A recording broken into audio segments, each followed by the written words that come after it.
Thank you. Thank you very much.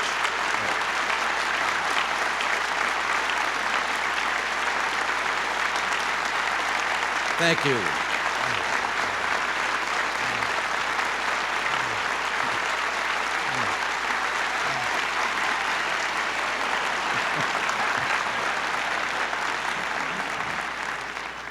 Thank you, Brant Gustafson, Dr. Ben Armstrong, and ladies and gentlemen, distinguished guests. Thank you all very much. I'm going to depart from what I was going to say or begin with here for just a moment to tell a little story, and I hope Pat Boone won't mind. I'm going to tell it on him. Some years ago, when there was a subversive element that had moved into the motion picture industry in Hollywood, and there were great meetings that were held. There was one that was held in the Los Angeles Sports Arena. 16,000 people were there, and thousands of them up in the balconies were young people. And Pat Boone stood up, and in speaking to this crowd, he said, talking of communism, that he had daughters. They were little girls then. And he said, I love them more than anything on earth. But he said, I would rather, and I thought, I know what he's going to say, and oh, you must not say that. And yet I had underestimated him. He said, I would rather that they die now believing in God than live to grow up under communism and die one day no longer believing in God.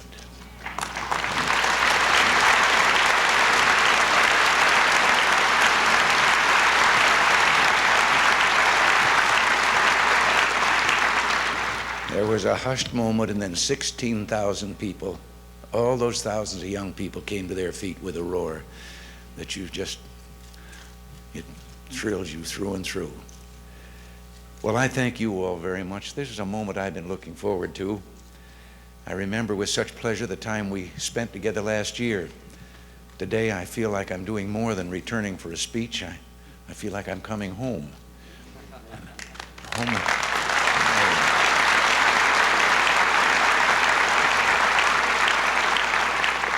Homecoming, I think it is the proper word. Under this roof, some 4,000 of us are kindred spirits, united by one burning belief. God is our Father, we are His children, together, brothers and sisters, we are one family.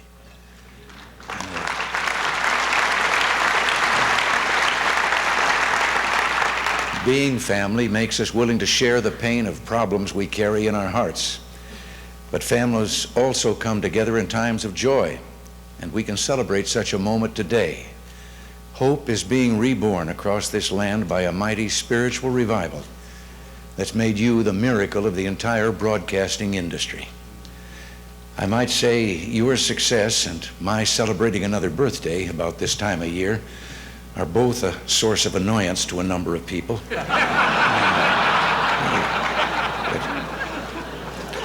But let me set the record straight on your account. The spectacular growth of CBN and PTI and Trinity, of organizations that produce religious programs for radio and television, not to mention the booming industry in Christian books, underlines a far-reaching change in our country. Americans yearn to explore life's deepest truths, and to say their entertainment, or their idea of entertainment, is sex and violence and crime, is an insult to their goodness and intelligence. We are people who believe love can triumph over hate, creativity over destruction, and hope over despair.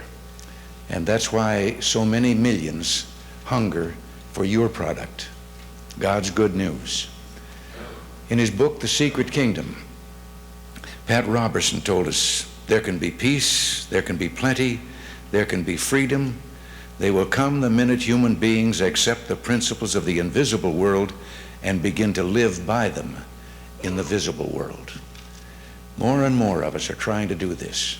George Gallup has detected a rising tide of interest and involvement in religion among all levels of society. I was pleased last year to proclaim 1983 the year of the Bible. But you know, a group called the ACLU severely criticized me for doing that. Well, I wear their indictment like a badge of honor.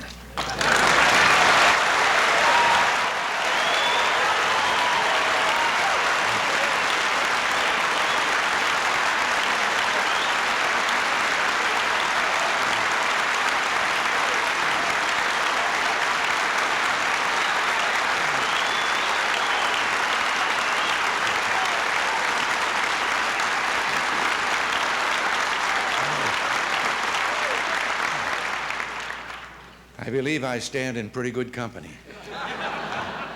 Abraham Lincoln called the Bible the best gift God has given to man. But for it, he said, we wouldn't know right from wrong. Like that image of George Washington kneeling in prayer in the snow at Valley Forge, Lincoln described a people who knew it was not enough to depend on their own courage and goodness. They must also look to God, their Father and Preserver. And their faith to walk with him and trust in his word brought them the blessings of comfort, power, and peace that they sought. The touch of their faith has been passed from generation to generation. The grass withereth, the flower fadeth, but the word of our God shall stand forever. More and more Americans believe that loving God in their hearts is the ultimate value. Last year, not only were Year of the Bible activities held in every state of the Union, but more than 25 states and 500 cities issued their own Year of the Bible proclamations. One school teacher, Mary Gibson in New York, raised $4,000 to buy Bibles for working people in downtown Manhattan. 1983 was the year more of us read the good book. Can we make a resolution here today that 1984 will be the year we put its great truths into action?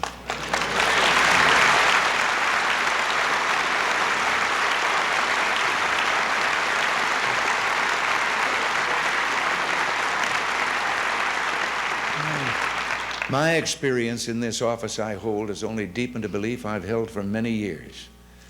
Within the covers of that single book are all the answers to all the problems that face us today if we'd only read and believe.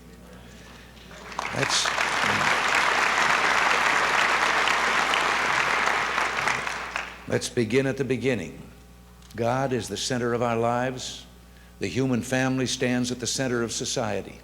And our greatest hope for the future is in the faces of our children. 7,000 Poles recently came to the christening of Maria Victoria Walesa, daughter of Danuta and Lech Walesa, to express their belief that solidarity of the family remains the foundation of freedom. God's most blessed gift to his family is the gift of life. He sent us the Prince of Peace as a babe in a manger. I've said that we must be cautious in claiming God is on our side. I think the real question we must answer is, are we on his side?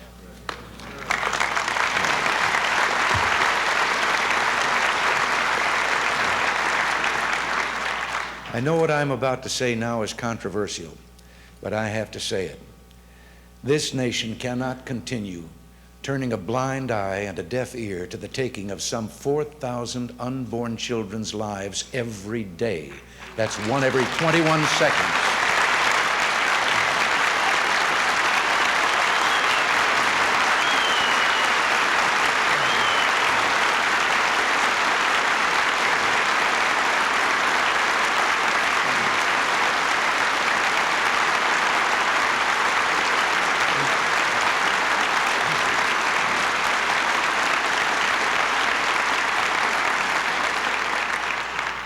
One every 21 seconds. We cannot pretend that America is preserving her first and highest ideal, the belief that each life is sacred, when we've permitted the deaths of 15 million helpless innocents since the Roe versus Wade decision. 15 million children who will never laugh, never sing, never know the joy of human love, will never strive to heal the sick or feed the poor or make peace among nations. abortion has denied them the first, most basic of human rights. We are all infinitely poorer for their loss. There's another grim truth we should face up to. Medical science doctors confirm that when the lives of the unborn are snuffed out, they often feel pain that is long and agonizing. This nation fought a terrible war so that black Americans would be guaranteed their God-given rights. Abraham Lincoln recognized that we could not survive as a free land when some could decide whether others should be free or slaves. Well, today, another question begs to be asked. How can we survive as a free nation when some decide that others are not fit to live and should be done away with? I believe no challenge is more important to the character of America than restoring the right to life to all human beings.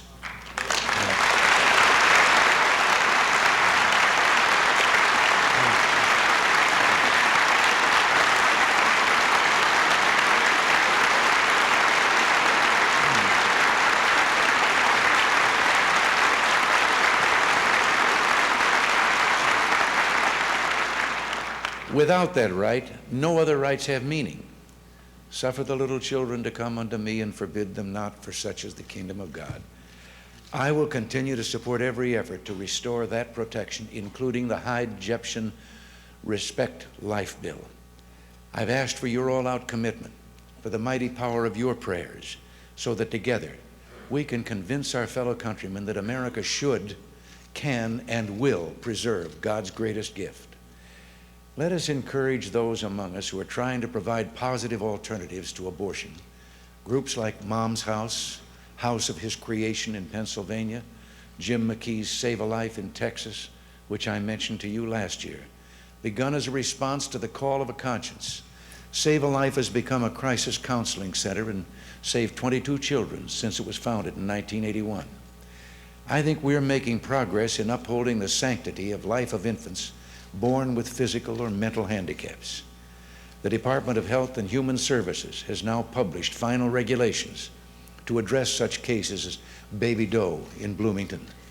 That child was denied life-saving surgery and starved to death because he had Down syndrome, and some people didn't think his life would be worth living. Not too long ago, I was privileged to meet in the Oval Office a charming little girl, tiny little girl, filled with the joy of living. She was on crutches, but she swims, she rides horseback, and her smile steals your heart. She was born with the same defects as those baby does who have been denied the right to life. To see her, to see the love on the faces of her parents and their joy in her, was the answer to this particular question. Secretary Heckler and Surgeon General Koop deserve credit for designing regulations providing basic protections to the least among us. And the American Academy of Pediatrics and the National Association of Children's Hospitals have now affirmed a person's mental or physical handicap must not be the basis for deciding to withhold medical treatment. Let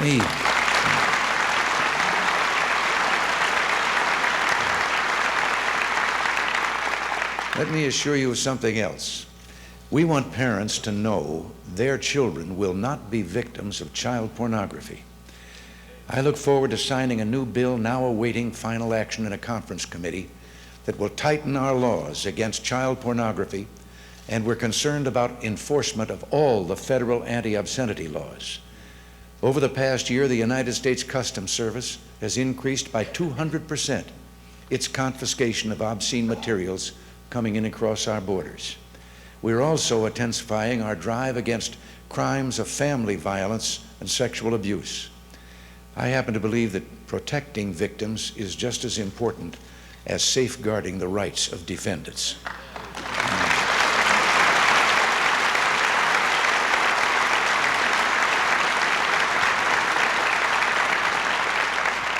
Restoring the right to life and protecting people from violence and exploitation are important responsibilities. But as members of God's family, we share another another, and that is helping to build a foundation of faith and knowledge to prepare our children for the challenges of life. Train up a child in the way he should go, Solomon wrote, and when he is old, he will not depart from it. If we're to meet the challenge of educating for the space age, of opening eyes and minds to treasures of literature, music, and poetry, and of teaching values of faith, courage, responsibility, kindness, and love, then we must meet these challenges as one people. And parents must take the lead, and I believe they are. I know one thing I'm sure most of us agree on. God's source of all knowledge should never have been expelled from our children's classrooms.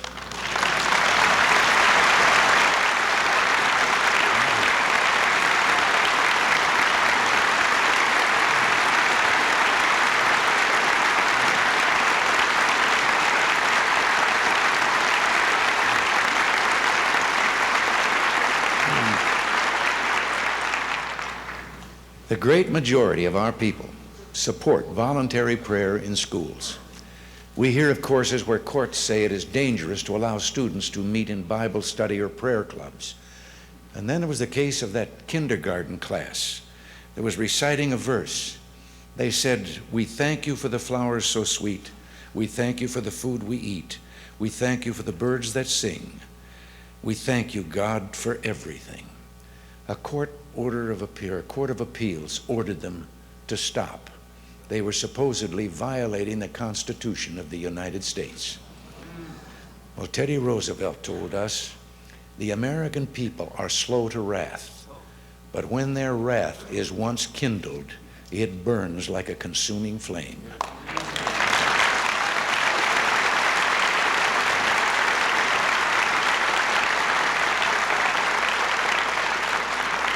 I think Americans are getting angry. I think they have a message, and Congress better listen. We are a government of, by, and for the people, and people want a constitutional amendment making it unequivocally clear our children can hold voluntary prayer in every school across this land.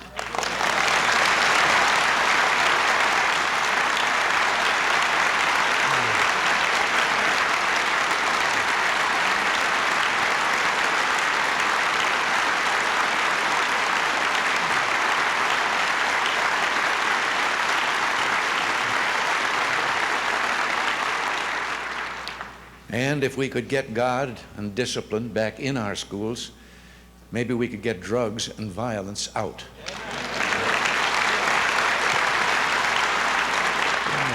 I know that some believe that voluntary prayer in schools should be restricted to a moment of silence. But we already have the right to remain silent.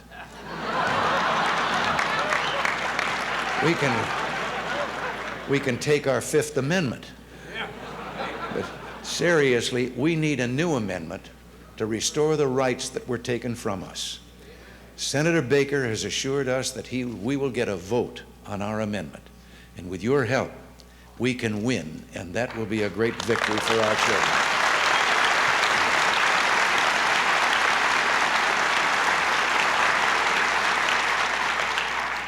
During the last decade, we've seen people's commitment to religious liberty expressed by the establishment of thousands of new religious schools. These schools were built with the sacrifices of parents determined to provide a quality education for their children in an environment that permits traditional values to flourish. Now, I believe that some of you have met with my advisors to discuss the situation of religious schools in Nebraska. We have all seen news accounts of the jailing of a minister, the padlocking of a church, and the continuing imprisonment of fathers of students. This issue of religious liberty has arisen in other states. The question is how to find a balance between assuring quality of education and preserving freedom for churches and parents who want their schools to reflect their faith. These cases have mostly proceeded in state courts. A number of state Supreme Courts have reached decisions that moderated the effect of state regulations on religious schools. Last week, a panel appointed by the governor of Nebraska concluded that the state's regulations violate the religious liberties of Christian schools. I'm a firm believer in the separation of powers, that this nation is a federation of sovereign states. But isn't it time for the Nebraska courts or legislature to solve this problem by a speedy reconsideration?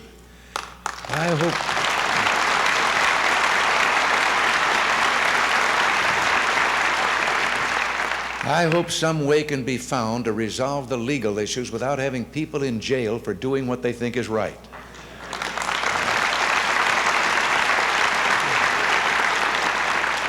Within our families, neighborhoods, schools, and places of work, let us continue reaching out, renewing our spirit of friendship, community service, and caring for each other, a spirit that flows like a deep and powerful river through the history of our nation.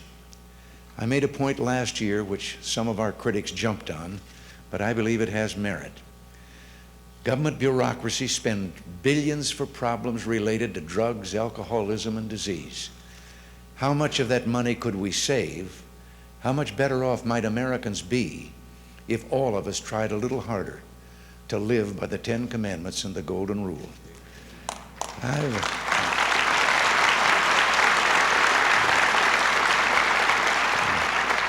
I've been told that since the beginning of civilization, millions and millions of laws have been written. I've even heard someone suggest it was as many as several billion. And yet, taken all together, all those millions and millions of laws have not improved on the 10 Commandments one bit.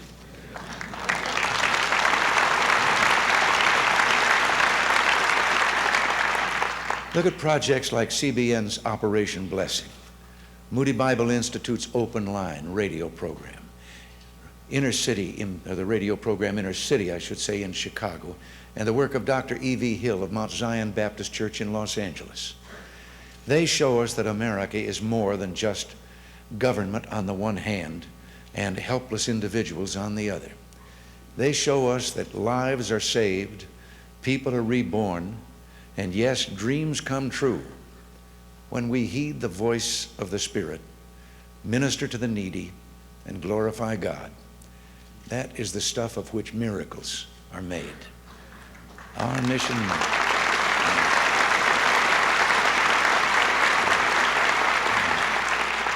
Our mission stretches far beyond our borders.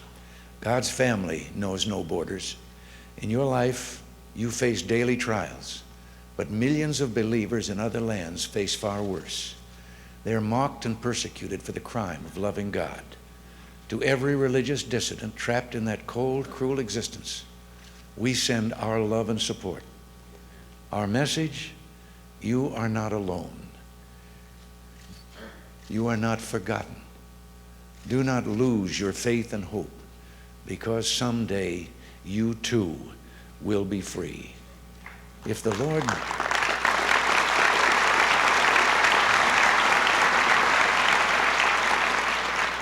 Lord is our light, our strength, and our salvation, whom shall we fear? Of whom shall we be afraid? No matter where we live, we have a promise that can make all the difference. A promise from Jesus to soothe our sorrows, heal our hearts, and drive away our fears. He promised there will never be a dark night that does not end. Our weeping may endure for a night, but joy cometh in the morning. He promised if our hearts are true, his love will be as sure as sunlight. And by dying for us, Jesus showed how far our love should be ready to go. All the way. For God so loved the world that he gave his only begotten Son, that whosoever believeth in him should not perish but have everlasting life. We all can recite that.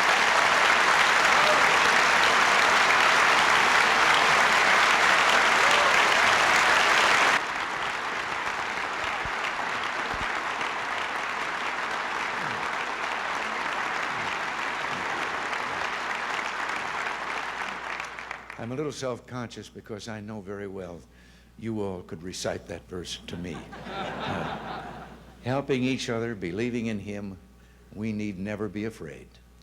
We will be part of something far more powerful, enduring, and good than all the forces here on earth. We will be a part of paradise. May God keep you always, and may you always keep God. Thank you very much.